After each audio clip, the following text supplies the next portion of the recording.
Then there's this pretty Russian girl, like 22. She mostly keeps to herself, and at first doesn't seem crazy at all. But she's prone to banging her head against the wall and stabbing herself with assorted pointed objects. She's also mortified of falling asleep, and every night it's an awful ordeal with the staff about it. When she first got in, she was sly about avoiding medication, and managed to stay awake for 11 days. She acted completely fucking bonkers for the second half of that stretch, but, well, this is a mental asylum, and she was new, so at first the staff thought this was just what her brand of crazy was like. But then she started going on incoherent rants while blinking incessantly. This gave her away, and so started the nightly forced intravenous tranks, just to make her go to sleep. Her name, coincidentally, is Natalia, but she goes by Natasha. I call her Tasha. She's become my best friend here. Her story's fascinating. For Tasha, it, quote, all started when she decided to finally quit smoking cigarettes. She went on the nicotine patch, and the very first night noticed a powerful side effect: really vivid dreams. She got hooked on this side effect, and the dreams were so vivid that during her waking time she was usually confused and out of it. This made her care less about quitting cigarettes, so she kept smoking as she wore the patch. One day, she slapped on all the patches she had left at once in order to have the most intense dream of all time. So she had a nicotine overdose, which is a real thing, and passed out, almost died. But she succeeded. While she was out, she had the most intense dream ever. Many times more real feeling than real life itself.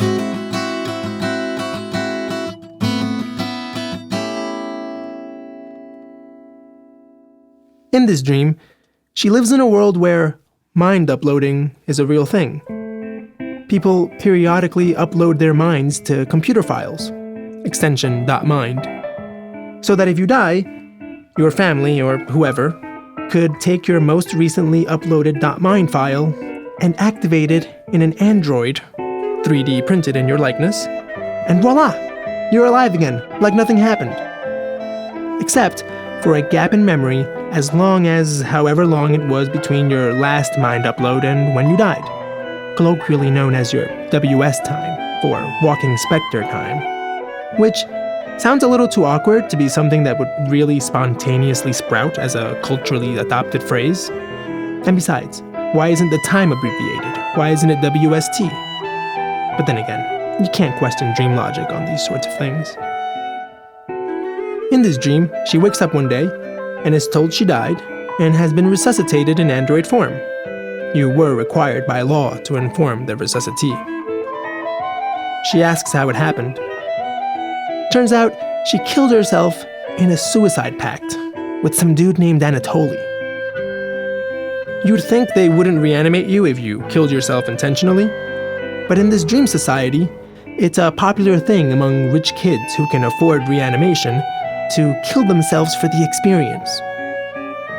They do it a lot because since death always happens after the last upload, that is, the duration of a WS time is never zero, they can't ever remember what death was like, and so always want to do it again.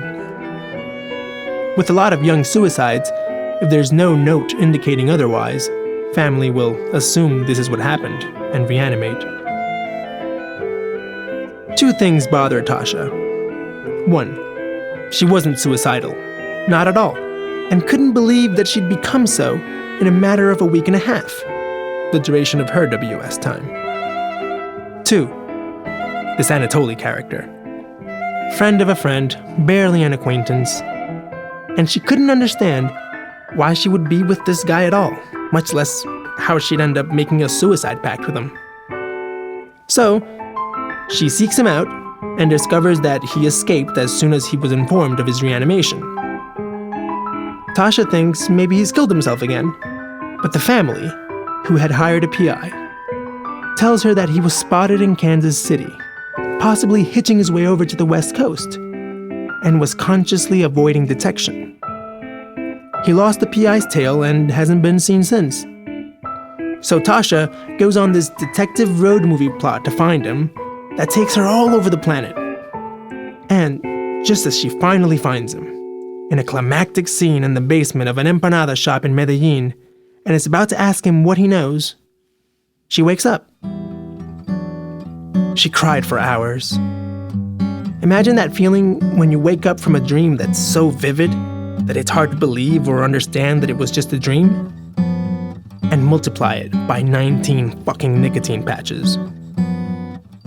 She was released from the hospital, and her best friend took her to a movie to cheer her up.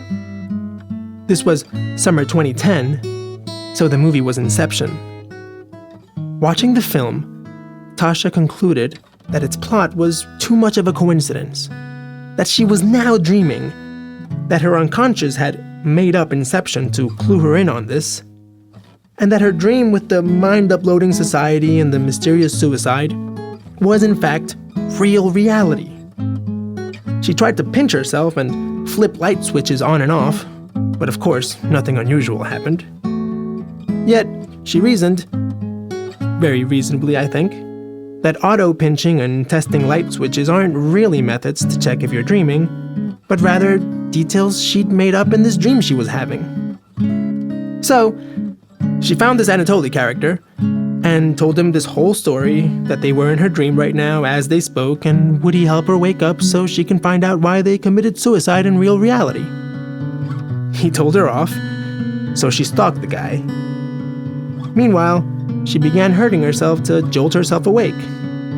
Therefore, the banging head against wall and auto-stabbing I alluded to earlier. So she got sent to Woodstock. The other thing is, Tasha took the plot of Inception as a set of clues as to the nature of her situation. From it, she gathered that if she fell asleep, she'd go into a dream within a dream. And finding it so difficult to wake up from even just one dream, she didn't want to have to wake up numerous times to get back to real reality. This is why she was so terrified of falling asleep. Every morning she woke up, she thought she was one level deeper into dreamland than the night before, meaning one more level she'd have to cross on her way back. She hasn't told anyone else at Woodstock this story. No one has any clue why she hurts herself or why she avoids sleep. They think it's because she's crazy, which I guess she is. But everyone's crazy in their own way. And it's sad to write someone off as crazy without bothering to follow the specifics of what's going on in their head.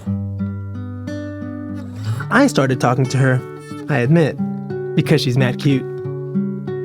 I have very little competition here, sexo-romantically speaking. They don't let you hang out in the co-ed rooms if you're some Don Juan kind of character. If you have any history of violence, obviously.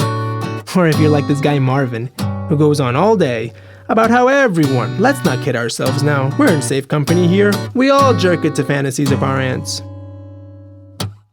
Resulting in that, the guys that have any access to the ladies are pretty asexual, or terrified enough to be harmless. Luckily, I'm the perfect balance. Just innocuous enough to set loose on the girls, and just sane enough to still have the drive in me and know how to call on it when an opportunity merits it. It took a lot of repeat attempts to get her to tell me her story. Like I said, she's used to being written off as crazy and that's that, so she's shy at first. But you know what they say about Carnegie Hall, and I finally earned her trust enough to hear the full story. I decided, on the spot, that I'd try to help her out with her situation. And believe it or not, I have. I'll tell you how it went down. During our early chats, Tasha had told me that though philosophy was priority one in her life, she didn't know much about it. She'd studied it as a late teen, but within a year discovered Jeremy Bentham's An Introduction to Principles of Morals and Legislation, and decided that from it, she got all she needed from philosophy, called the matter settled, and moved on to other interests, which I'm almost sure is the first time that has ever happened in the history of philosophy, ever. Principles is the book that introduced the world to utilitarianism, and this gave me my idea on how to help her. Like most utilitarians, Tasha thinks that the greatest ethical value is happiness. I don't agree, but it's a common view, even outside utilitarians. So I told her, break up your life into independent moments, temporal experience units, TEUs. For each TEU, you could, in theory, calculate the level of happiness you felt at that TEU. Naturally, you feel a lot of things during any given TEU, but there's always a happiness component. You're always either feeling well or not well, or something in between, in addition to whatever else you may feel. So, say neutral happiness is 0, sadness gets you into negatives, and happiness into positives. I argued, if happiness is the greatest ethical virtue, then a successful life is a life where the sum of all your happiness levels at all your TEUs is positive. The higher the number, the more successful the life. This is nothing other than utilitarianism limited to the individual. Tasha said she agreed. In dreams, you also feel either happy or sad, so as far as life success is concerned, there's no difference between reality and dreamland. The numbers still factor into your total happiness sum. It follows that we should be just as concerned with happiness in dreams as in reality. If we aren't, it's because we can't control dream experience as well as we can reality experience, so we don't bother trying. Again, she silently agreed. Now, it's well known that time is dilated in dreams. What feels like hours can take place in 5 minutes of, quote, reality time. So really, dream happiness matters more. Because in dreams, more experience gets crammed in per objective time unit. As Inception tells us, this effect is magnified exponentially every time we enter a deeper level of dream within dream. For someone in Tasha's situation, someone who's in many levels deep, happiness in dreams is way more important than happiness in reality, since the time dilation is so extreme. Her total waking experience time is a tiny dot compared to her total experience time in dreams. We'd normally think this is bad news, since we can't control dream happiness. But Tasha's a special case, because she's not just dreaming, she's lucid dreaming. She knows she's in a dream. According to her own delusion, of course, but I didn't mention that. This awareness gives her power over her dream experience. At this point I said, "Here, look." Snapped my fingers next to her ear, then said, "You're happy." She popped a smile for an instant, and then reverted to a blank stare. I worried that I might be making things worse, but I had no choice but to keep going. I concluded with that she had the most incredible opportunity conceivable. The opportunity to be the most successful person ever. If she could accept and embrace her dream state, go as many levels deep as possible, another level every day, and be happy throughout most of it, she would achieve not only experiential near immortality, she'd also accumulate the highest total happiness sum ever, by like galaxy to grain of sand orders of magnitude. She seemed somber when I finished my spiel and said she wanted to think about what I'd said, then went into her room. A few hours later, she was asleep. The staff checked to make sure she was okay, because this was the first time she'd fallen asleep voluntarily in all her stay at Woodstock. The next morning, she woke up all perky, and that was that. She stuffed me full of hugs and said this was the greatest dream anyone could ever have. And yes, she would embrace it. And yes, she would have the most successful life of all time. All thanks to me. She stopped resisting sleep after that, stopped trying to hurt herself, and was always in a happy mood. She developed some odd but innocuous behavioralities. She switched to a polyphasic sleep pattern, meaning 6 20 to 30-minute naps throughout the day instead of one long sleep, because this would multiply her total levels of dream within dream in her lifetime, thereby gaining exponentially more TEUs to be happy in.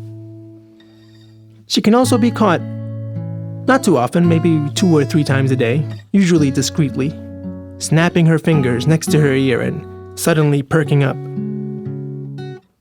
But these cute quirks are quite worth what she's gained. A purpose to her days that makes her smile.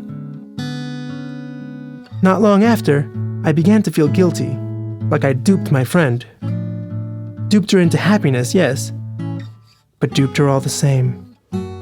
The guilt intensified until I caved and told her I'd tricked her and that she wasn't really dreaming. She laughed it off and told me she knew I thought that. Of course I would think she was crazy. Everyone did. She wondered aloud why her unconscious mind was so obsessed with presenting other people in her dreams as skeptical of real reality's existence. But it didn't bother her. She accepted it, she said, because she'd promised me she'd embrace every aspect of her dreams.